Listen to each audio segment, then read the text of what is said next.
అక్కడ దేవుడు దర్శనమైంది, ఇక్కడ ఈ దేవత దర్శనమైంది. కాంచనా, నీకో గుడ్ న్యూస్. ఈ రోజు నేను జూనియర్ లాయర్ గా జాయిన్ అవుతున్నాను. కంగ్రాచులేషన్స్. Thank you Kanchana.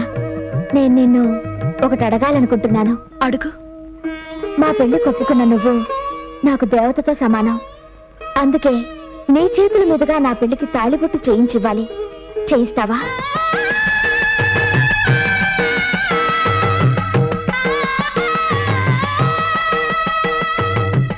తప్పకుండా.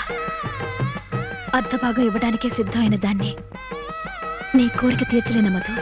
థ్యాంక్ యూ అక్క. వస్తాను. All the best. రామ్మా కాంచన, సమయానికి వచ్చావు. ఇక్కడ సుమంగళ పూజ జరుగుతుంది. తాళి పూజ చేస్తే భార్యాభర్తలు కలకాలం పార్వతీ పరమేశ్వరులా కలిసిమెలిసి సుఖంగా ఉంటారు. రామ్మా.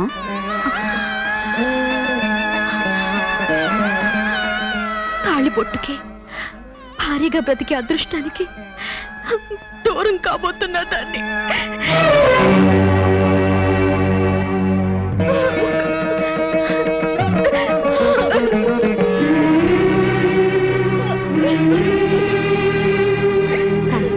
ఎందుకమ్మా ఏడుస్తున్నావు? భర్తకు దూరం కావాలని, ప్రేమించిన వాడికి దగ్గరవ్వాలని కోరుకున్న దానివి. నీ కోరిక తీరబోతుంటే ఎంతో సంతోషంగా ఆనందంగా ఉండాలి కానీ ఏడవకూడదమ్మా.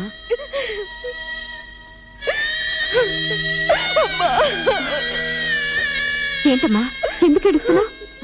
రాజేంద్ర నీ భర్త కాబోతుంటే ఈ కన్నీళ్ళేంటమ్మా? నీకు కన్నీళ్ళే కనిపిస్తున్నాయి, కానీ నా మనసు కార్చే కన్నీళ్లు నీకు కనిపించడం లేదు. ఏం జరిగింది? నువ్వేదో దాస్తున్నావు.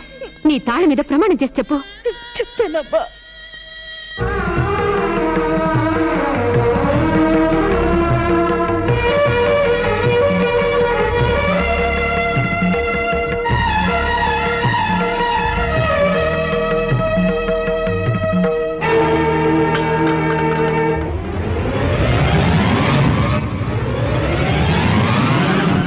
కాంచనా, రవికి ఈ విషయం ఎందుకు చెప్పలేదు? రవి మధు ఒకటి కావాలి. నా జీవితం కోసం రవికి మధును దూరం చేయలేను. రవి మధు ప్రేమలో ఒకసారి ఓడిపోయారు. నా వల్ల రెండోసారి వాళ్ళ ప్రేమ ఓడిపోకూడదు. అందుకే రాజేంద్ర నన్ను కాదన్న సంగతి చెప్పలేదు. చెప్తే రవికి నేను అన్యాయం చేసిందని అవుతాను. నా భర్తగా పొందే ఆనందం కంటే మధు భర్తగా జీవితం గడిపితే రవికి ఎక్కువ ఆనందం దొరుకుతుంది. అందుకని నీకన్యాయం చేసుకుంటావా? అమ్మా, ఎంతకాలం భర్తతో గడిపానన్నది కాదు, గడిపిన కొద్ది రోజులు ఎంత ఆనందంగా గడిచాయి అన్నది కావాలి. ఆ ఆనందం, తృప్తి నాకు దొరికాయి. ఆ తృప్తితో జీవితం గడుపుతావా? అది ఈ జన్మకే కాదు, 10 జన్మలకు సరిపోతుంది. అమ్మా, నా భర్త పెళ్లికి నేనిచ్చే పెళ్లి కానుక భారీగా నేను దూరం కావడమే. కాంచనా, అమ్మా, నాకు అనుమానం తీరుస్తావా? ఏంటమ్మా? నా భర్త విడాకులు తీసుకుంటే ఈ తాళి తీయాలా అమ్మా? నేను చచ్చిపోతే నన్ను సుమంగళిగా సాగనప్పుతారా?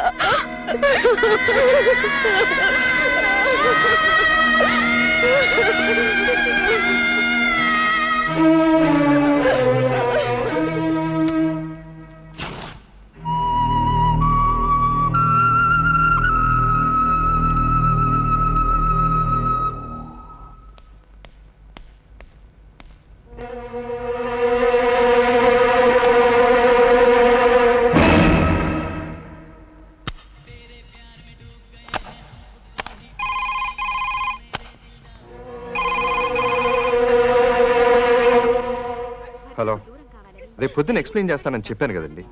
మార్నింగ్ 9:30.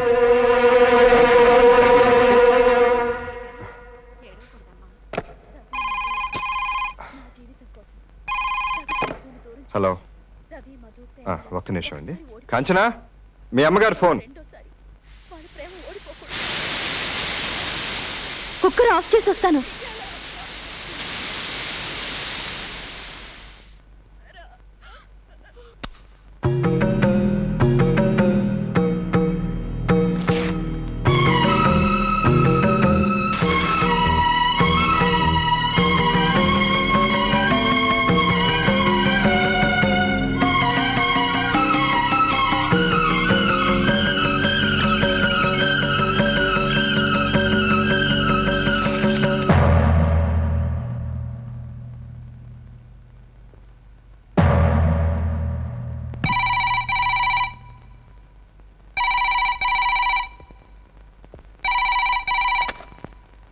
హలో.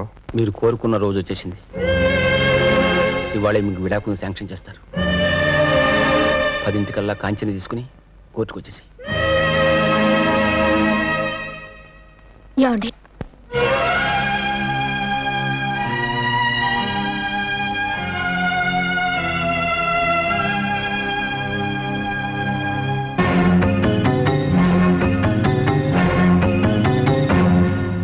ఏమండి, మధు నన్ను ఒక కోరిక కోరింది.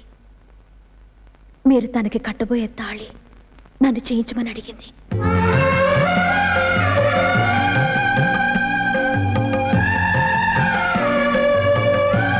కాంచన, మనం చేసేది కరెక్టేనా? ఈరోజు ఇంత త్వరగా వస్తుందని మనిద్దరం ఒకరికొకరు తోడుగా ఉన్నాం. ఇప్పుడు దూరం కాబోతున్నా.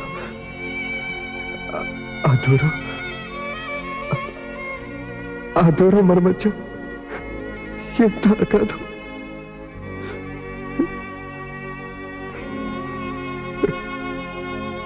బాధగా ఉంది. ఏమండి, దూరం అయ్యేది మనుషులే కానీ మనసులు కాబట్టి నాకు మాత్రం బాధగా లేదా? విడిపోయినా నేను ఎక్కడికి వెళ్తాను చెప్పండి. ఏమండి, మీరెలా ఉన్నారో నేనెలా ఉన్నానో మీరు అప్పుడప్పుడు స్నేహితుల్లా కలుసుకుంటాం. అప్పుడు మాత్రం శ్రీమతి వెళ్ళొస్తా అని అనలేరు. మూన్నాళ్ళేనా 3 ముళ్ళ బంధం, 7 అడుగులతో ముగిసేనా పయనం, అగ్ని సాక్షికిదేనా అర్థం? ఒక పుటలో ఉంది జత కోరుతున్న గమ్యం, ఎక్కెక్కి పడుతోంది ఎందుకు ఎదలో అనురాగం. ఎంత కదా ఈ జంట కథ, వింత కదా ఈ జంట కథ.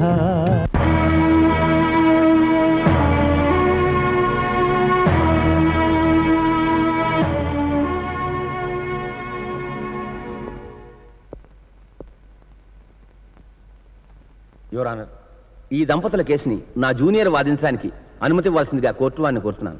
Permission granted.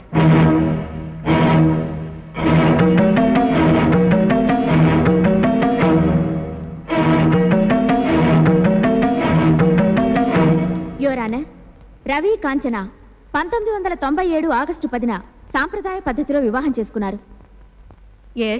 కానీ కొన్ని పరిస్థితుల వల్ల విడాకులకు అప్లై చేశారు. ఆ పరిస్థితులు ఏమిటో కోర్టుకు చెప్పండి. కాంచన, ఇక్కడంతా నిజమే చెప్పాలి. కోర్టులో భగవద్గీత మీద ప్రమాణం చేస్తారు. నువ్వు గీతను నమ్ముతావా, తాళినా?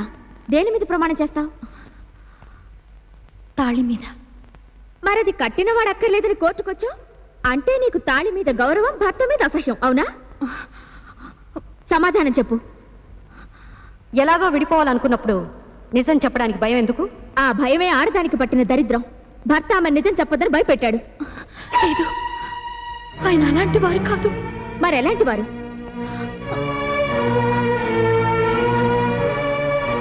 చెప్పలేవు. నీ భర్త నిన్ను హింసించాడు. జూదం ఆడటానికి నీ నగలు ఇవ్వమన్నాడు. ఇవ్వకపోతే తాగొచ్చి నిన్ను కొట్టేవాడు. నీ ఇంట్లో నీ కళ్ళ ముందే వేరొక అమ్మాయితో. లేదు మధు, రవి ఎలాంటి వారో తెలిసే నువ్వు అలా మాట్లాడుతున్నావా? ఆ దేవుడు తప్పు చేస్తాడేమో గాని, తప్పుదారిని నడుస్తాడేమో గాని ఆయన అలా చేయరు.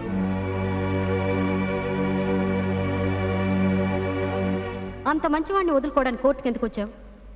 తెగతెంపులు చేసుకునే మొగుడిని మంచివాడంటాం నా అనుభవంలో మొదటిసారి వింటున్నాను. ఈ కేసులో అదే విచిత్రం యువరానా. భార్యకు భర్త మంచివాడైనప్పుడు భర్తకు భార్య మంచిది కాకపోవచ్చుగా, అవునా? కరెక్ట్. ప్రొసీడ్. మిస్టర్ రవి, నీ భార్య నీకు సుప్రీంకోర్టు అంత కాంట్రాక్ట్ సర్టిఫికెట్ ఇచ్చింది. కానీ విడిపోవాలనుకుంటుంది. కరెక్టో కాదో మీకు తెలీదా? తెలియాల్సింది నాకు కాదు, కోర్టుకు. మిస్టర్ రవి, మీది మంత్రాల పెళ్ళేనా? అవును, మంత్రాలు మీకు అర్థమయ్యాయా? అవి సంస్కృతంలో ఉన్నాయి.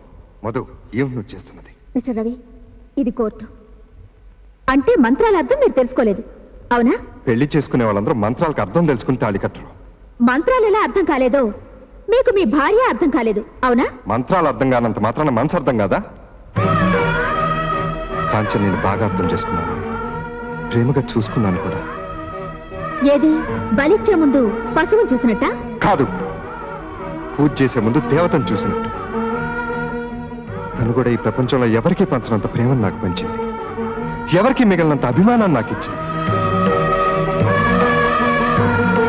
మిస్టర్ రవి, ఏమాత్రం సెంటిమెంట్స్ లేకుండా భార్య మెడలో పుస్తలు, చేతికున్న గాజులు అమ్ముకుంటున్న ఈ రోజుల్లో, అమ్మవారి కిరీటాలు, ముక్కు పొడకలు కరిగించుకుంటున్న ఈ రోజుల్లో భార్య గురించి ఎంత గొప్పగా చెప్పారు. నా సర్వీసులో కోర్టుకొచ్చాక ఒకళ్ళనొకళ్ళు తిట్టుకునే భార్యాభర్తలను చూశాను, కానీ ఇలా ఒకళ్ళనొకళ్ళు మెచ్చుకుంటూ పొగుడుకుంటూ కోర్టుని సన్మాన సభ చేసిన వారిని చూడలేదు. సాక్షాత్ సీతారాములు కోర్టుకొస్తే ఏం జరుగుతుందో కళ్ళారా చూశాను. మీకు విడాకులు ఏ సెక్షన్ ప్రకారం ఇవ్వాలో చెప్పడానికి లా పుస్తకాలు వెతకాలో, లైఫ్ పుస్తకాలు చూడాలో నాకు అర్థం కావట్లేదు. మీరిద్దరు గొడవపడి విడిపోయే మనుషుల్లా కనిపించడం లేదు, కలిసిపోవడానికి ఆరాటపడే మనసుల్లా అనిపిస్తున్నాయి. కనుక మీరు మళ్ళీ ఆలోచించుకోవడానికి కావాల్సిన టైము, అవకాశం ఇస్తూ మీకు విడాకులు మంజూరు చేయడానికి నిరాకరిస్తున్నాను.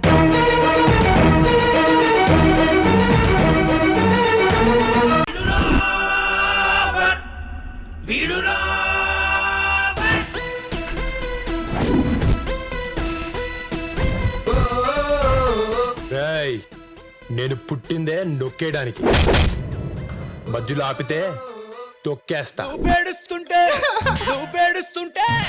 నువ్వు పేడుస్తుంటే నచ్చినవే పిల్ల నాకు, నీ కన్నీళ్ళలో ఉన్నదేదో మందు మాకు. నీకు అమ్మలేదు నాన్న,